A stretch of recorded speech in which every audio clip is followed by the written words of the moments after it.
नमस्कार दोस्तों, मैं सुखदीप सेलपाड़ आपके अपने यूट्यूब चैनल एसके जी के ट्रिक्स पर आपका हार्दिक स्वागत करता हूं।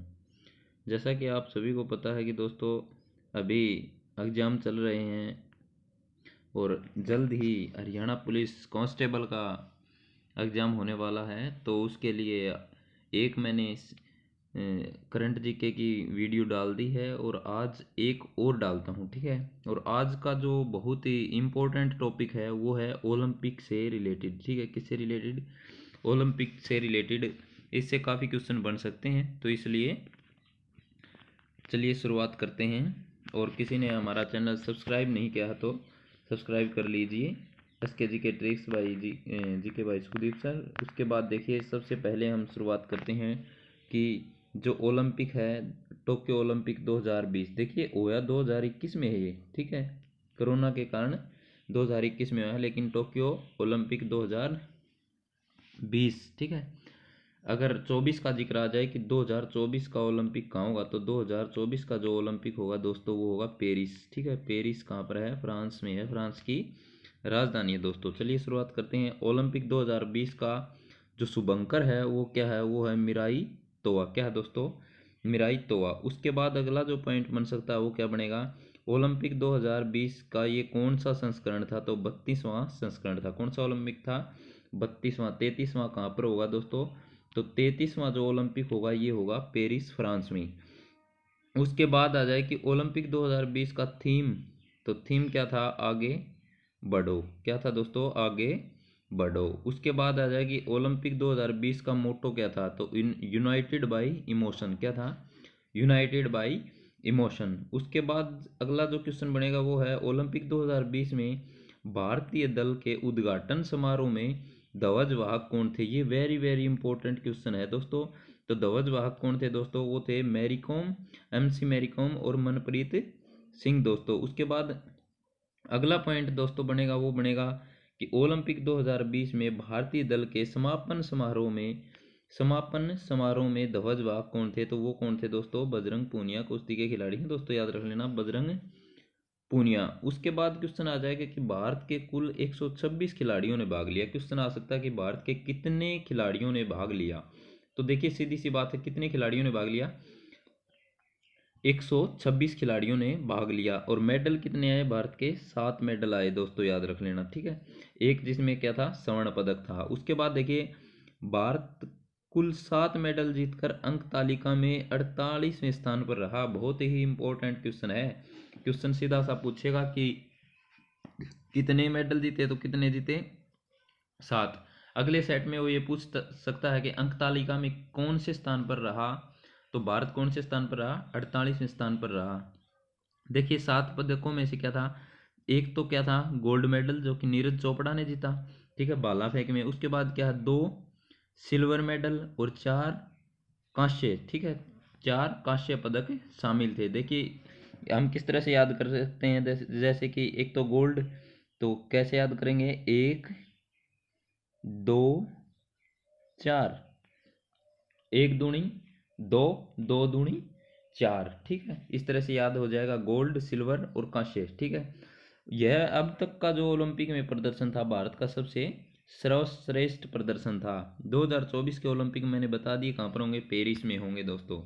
उसके बाद जो अगला जो पॉइंट बनेगा वो बनेगा मीराबाई चानू, मणिपुर की है, ठीक है। भारत के लिए भारोत्तोलन में रजत पदक जीतने वाली पहली महिला बनी। इन्होंने 202 किलो वजन उठाया, ठीक है, याद रख लेना, ठीक है। पहली महिला कौन बनी है? ये जो पहले और दूसरे की बात आती है तो बहुत ही इंपॉर्टेंट क्वेश्चन बन जाते हैं। तो मीराबाई चानू भारत के लिए भारोत्तोलन में रजत पदक जीतने वाली पहली महिला बनी। इन्होंने कितना वजन उठाया? तो 202 किलो वजन उठाया इन्होंने। चलिए भाई अगला क्वेश्चन करते हैं। आगे आएगा हरियाणा के कुल कितने खिलाड़ियों ने भाग लिया? देखिए हरियाणा के कुल 31 खिलाड़ियों ने भाग लिया, जो कि टोटल का कितना था? 24.6%। उसके बाद अगला क्वेश्चन बनेगा टोक्यो ओलंपिक 2020 में देश के कुल 6 व्यक्तिगत मेडल आए, ठीक है। व्यक्तिगत मतलब जो व्यक्तिगत खेल में जो मेडल आए वो 6 आए, ठीक है। 6 व्यक्तिगत मेडल आए और उनमें से 3 कहाँ के थे? 3 हरियाणा के, ठीक है, याद रख लेना। 3 कहाँ से? हरियाणा से। तो क्वेश्चन पूछ लिया व्यक्तिगत मेडलों में हरियाणा से कितने मेडल आए? तो 3। पुरुष हॉकी के कांस्य पदक में पुरुष हॉकी के कांस्य पदक में भी हरियाणा के 2 खिलाड़ियों की भागीदारी रही थी, ठीक है। उसके बाद अगला जो क्वेश्चन बनेगा वो बनेगा दोस्तों, देशों की पदक तालिका में अगर हमारा प्रदेश हरियाणा, टोटल जितने भी देश थे उनकी पदक तालिका में अगर हरियाणा के अकेले के मेडल शामिल किया जाए तो हरियाणा भी कितने नंबर पे रह जाता है? 66वें स्थान पर था। और भारत कौन से स्थान पर था? 48वें स्थान पर, याद रख लेना दोस्तों। उसके बाद ओलंपिक में देश के खिलाड़ियों का स्ट्राइक रेट 5.5% रहा, ठीक है, जबकि हरियाणा के खिलाड़ियों का स्ट्राइक रेट कितना रहा? 10%। उसके बाद अगला जो पॉइंट है बहुत ही इंपॉर्टेंट है, नीरज चोपड़ा, ठीक है। नीरज चोपड़ा ने कौन सा पदक जीता? स्वर्ण पदक जीता, याद रख लेना। कौन सा पदक जीता दोस्तों? स्वर्ण पदक। उसके बाद है इनका जन्म 24 दिसंबर 1997 को खंडरा, जो इनका गांव है, कहाँ पर है ये? पानीपत में है। बहुत इंपॉर्टेंट है, पूछेगा, किसी भी सेट में पूछ सकता है।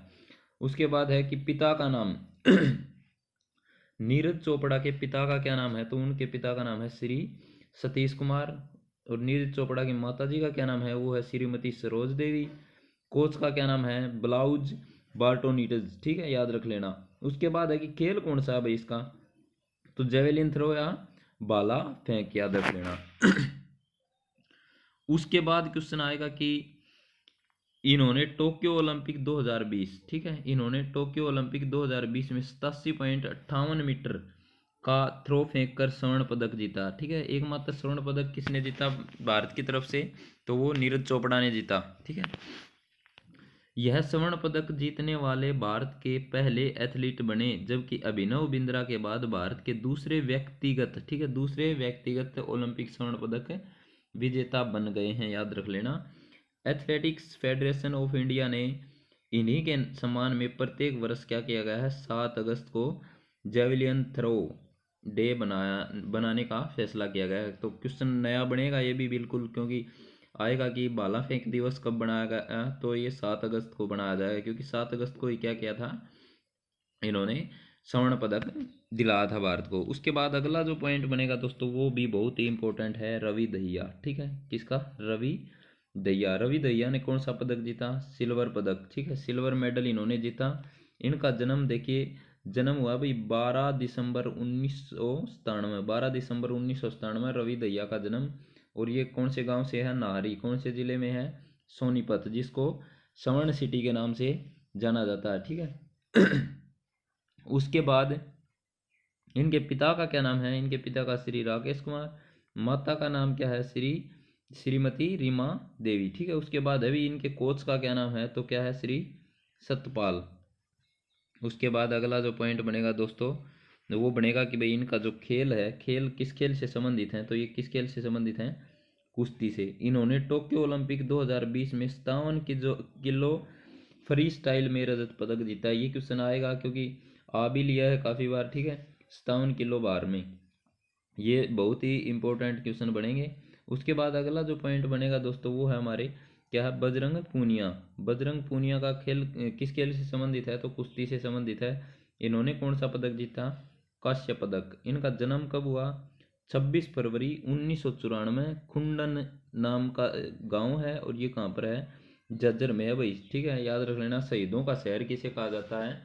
झज्जर को कहा जाता है। इनके पिता का क्या नाम है? बलवान सिंह। इनकी माता का क्या नाम है? ओम प्यारी।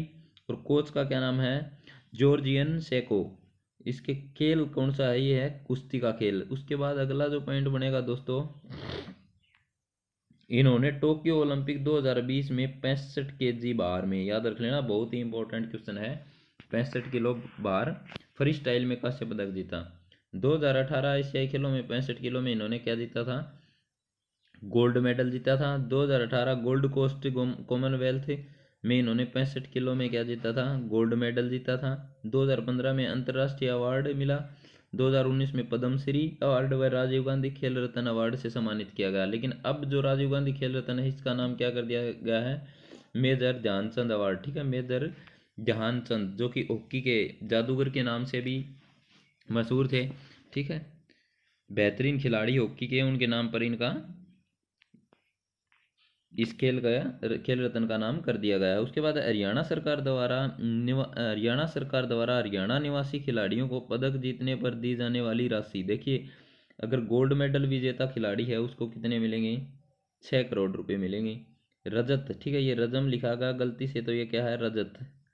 रजत पदक खिलाड़ी को कितने मिलेंगे, 4 करोड़। कांस्य पदक को कितने मिलेंगे, 2.5 करोड़, ठीक है। प्रतिभागी, अगर मान लो सिर्फ उन्होंने भाग ही लिया तो भाग लेने वाले खिलाड़ी को कितने देगी हरियाणा सरकार, 15 लाख रुपए देगी। उसके बाद अगला है, अब की बार खिलाड़ियों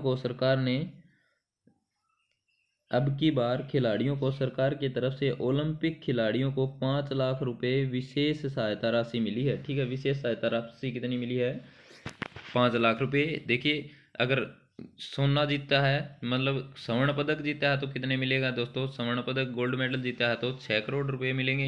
अगर सिल्वर मेडल मिला है तो कितने, सिल्वर मेडल अगर जीता है तो 4 करोड़ मिलेंगे। अगर कांस्य जीता है तो कितने मिलेंगे, 2.5 करोड़। अगर भाग लिया तो 15 लाख। और विशेष सहायता राशि कितनी दी गई है, वो है 5 लाख रुपए। उसके बाद है स्केट बोर्डिंग खेल, कराटे, सर्फिंग, स्पोर्ट क्लाइंबिंग को पहली बार ओलंपिक में शामिल किया गया है, ठीक है, याद रख लेना। उसके बाद भारोत्तोलन के 125 साल के इतिहास में भारत को पहला पदक मीराबाई चानू ने दिलाया है, याद रख लेना, ठीक है। महाराष्ट्र राज्य की 41 वर्षीय तेजस्विनी सावंत ओलंपिक में डेब्यू करने वाली देश की सबसे उम्रदराज ओलंपियन बनी है, ठीक है। कितनी है, 41 वर्ष की इनकी आयु है दोस्तों। उसके बाद अगला जो पॉइंट, उसके बाद जो अगला जो पॉइंट बनेगा दोस्तों वो बनेगा पीवी सिंधु, ठीक है।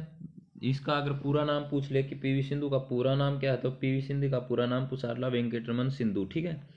पीवी सिंधु भारत के लिए लगातार 2 मेडल जीतने वाली पहली महिला बनी है, ठीक है, याद कर लोगे, ठीक है। उसके बाद है कि असम की बॉक्सर लवलीना बोरगोहेन ने कांस्य पदक जीता, ठीक है। असम की बॉक्सर है लवलीना बोरगोहेन ने कौन सा पदक जीता है, तो कौन सा जीता है, कांस्य पदक जीता है। उसके बाद है ये बॉक्सर है, याद रख लेना, लवलीना क्या है, बॉक्सर है।